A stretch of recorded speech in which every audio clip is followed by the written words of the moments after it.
So occipital bone and just palpate till I feel it kind of drop off. That's that EOP. Okay, so if his head was shaved, maybe I'd mark it, but I'm not gonna mark it for right now. Now, I also need to find C7. Go ahead, dip your head forward. I'm gonna palpate that spinous process that sticks out the most. That is probably C7. It's either C7 or T1, everybody's a little bit different, but I know I'm in the right area, so I'm just gonna put a little dot there. You can go ahead and come back to neutral. Now, I also need to find the borders of the scapula. So the easiest one, easiest landmark to find is gonna be that acromion. It's that flat bone on top that you touched. I know that that's important for my trap. Sometimes, depending on the person, you can also feel the AC joint. So you can feel the clavicle meeting the acromion. For some people it's gonna be harder. Other people it's not. So I'm just gonna draw the edges of that. I can also follow that back and find that scapular spine. That's gonna be important for the trap. So I'm just gonna palpate that back until I lose it. That should lead me right up to that vertebral border. And again, I can feel the edge of that bone. I'm gonna go ahead, outline it. I'm not looking for perfection because obviously if he moves, the bones are gonna move, the skin's not gonna move as much. So the position of the bone may change and my lines will become a little more like arbitrary, but at least I have a sense of where that bone is resting. So superior angle of that scapula, that's a little harder to feel because it's deeper, it's under that trap and you've got that levator scapular muscle attaching to it. So it's a little bit harder to feel, so I'm kind of guesstimating there, but I know for sure that's that edge of that scapula. I can very clearly feel that. So that's easy. So I got C7, I hit his EOP, mastoid process. Again, I'm not gonna mark that because it's in his hair, but I know where that's at. I can palpate that bone. Now the rest of the spine is a little bit harder to feel because it's encased in tissue. You've got ligamentous tissue running down the spinous process, and then you've got muscle tissue sitting over top of that as well. So feeling the vertebrae is much harder. But I know that all of the thoracic vertebrae have ribs, right? So I can estimate where the end of the thoracic spine is by finding that last rib. So I'm gonna poke around a little bit.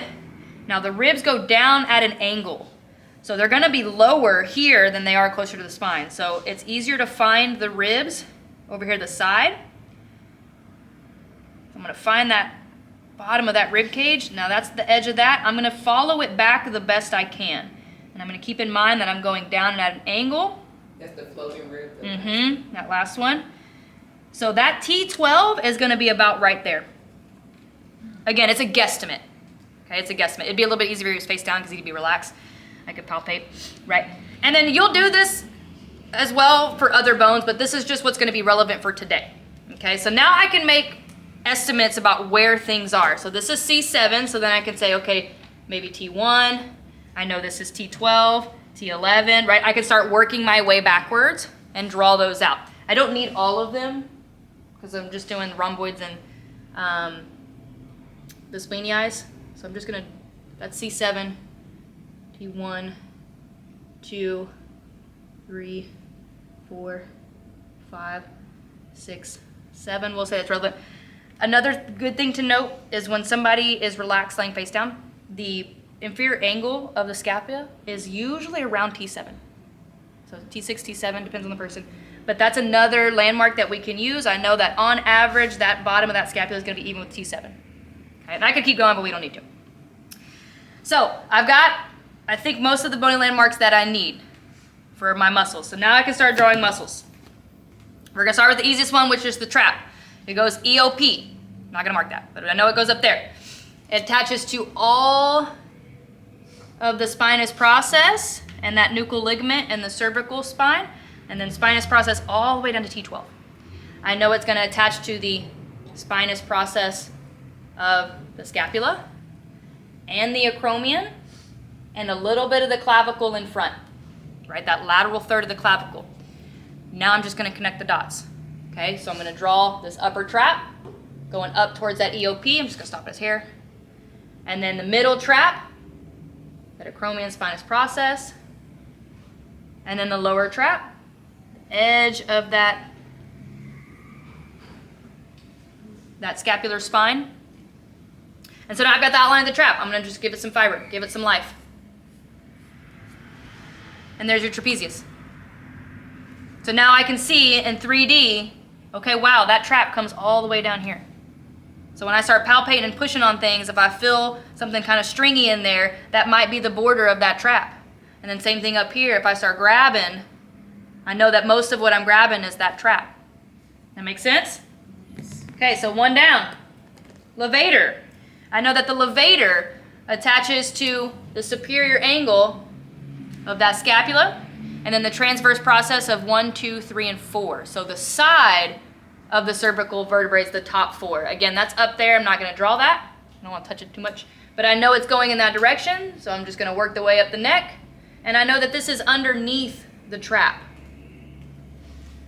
So imagine that going all the way up here. There's your levator. That's deeper than the trap, yes. Now we'll do capitis and cervicis.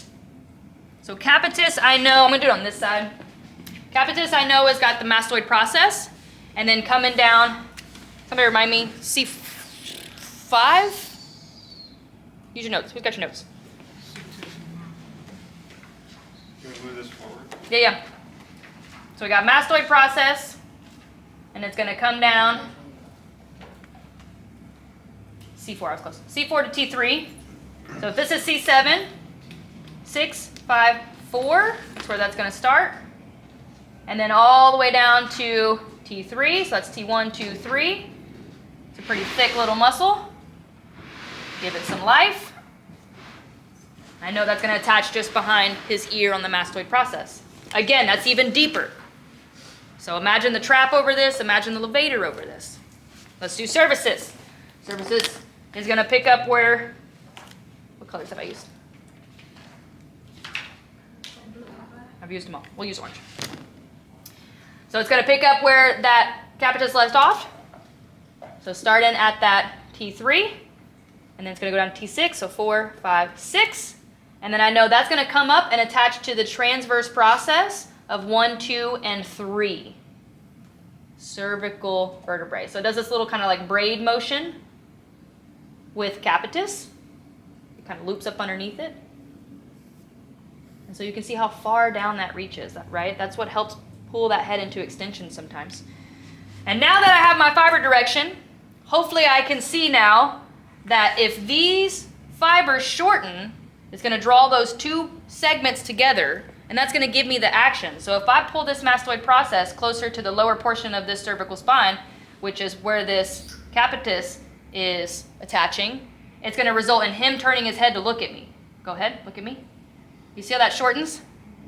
Right? Now same thing with the trap. I've got these upper fibers of the trap. I can see that the connection points here are the acromion, the clavicle, and the back of his head. So if I draw those two things together, go ahead, shrug that shoulder up. Yeah, you see those fibers shorten? So the whole point of this is just to get you to see on a body, A, where these things are at, and then 2, if I have some fiber direction, I can start to understand what's going to happen when those fibers shorten. Okay, so now we're going to use this to create therapies. You ready? Okay, so one of the things we can do is with the trap, and even with levator, we know that because we've got attachments to the neck and the head, that if I start moving this head and neck, it's going to change the length of this tissue. Okay, so if I move him in an opposite direction, you see how that lengthens out?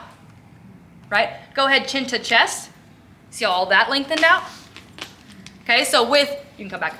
With pin and stretches, with soft tissue mobilizations, what we're doing is instead of me moving over the skin, I'm going to press down and have him move the tissue under my pressure.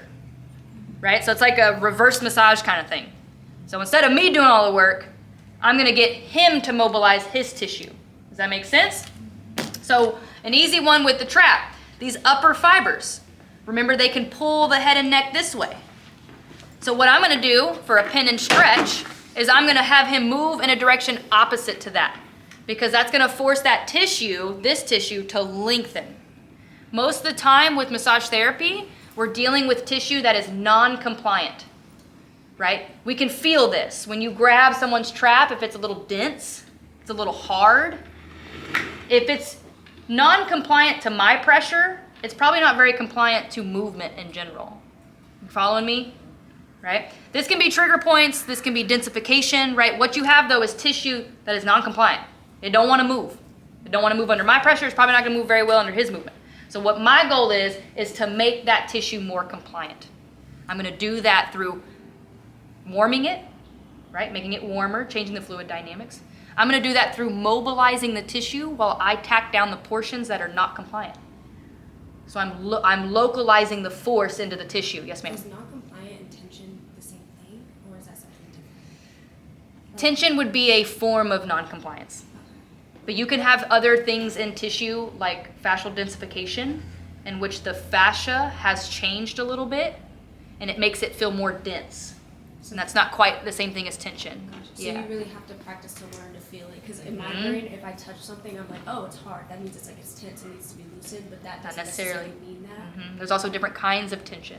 Like his hamstrings a lot. There's different kinds of tension too. So there's like mechanical tension, which is the properties of the tissue itself, which, to give you an example, if I'm dealing with like a runner is going to have really taut IT bands because that's a mechanical adaptation of the IT band to the act of running, the stress of running. Does that make sense? They're probably also going to have really restricted lateral hip musculature on this side because of the use of that. So that's a change in the mechanical properties of the tissue. But you can also have neurological tone, which is similar to like spasming or guarding, where it's not necessarily a change in the quality of the tissue, it's a change in the nerve impulse to the tissue that's causing the contraction. Most of the change that we make in the short term is changes to neurological tension. It's not as widely accepted that we make any changes to mechanical tension. That makes sense? We can make changes to, no. In essence, we can't change the mechanical properties of the tissue. Okay. I can't break the tissue. Right. Despite what you might have been told, I cannot break scar tissue. If I did, it would be wickedly painful, right? Yeah. So, and I also cannot, as a human, produce enough force with my body to create that kind of change in most tissue. The vast majority of fascial tissue is too strong for me to try to actually like break it or rip it or quote unquote release it, anything like that.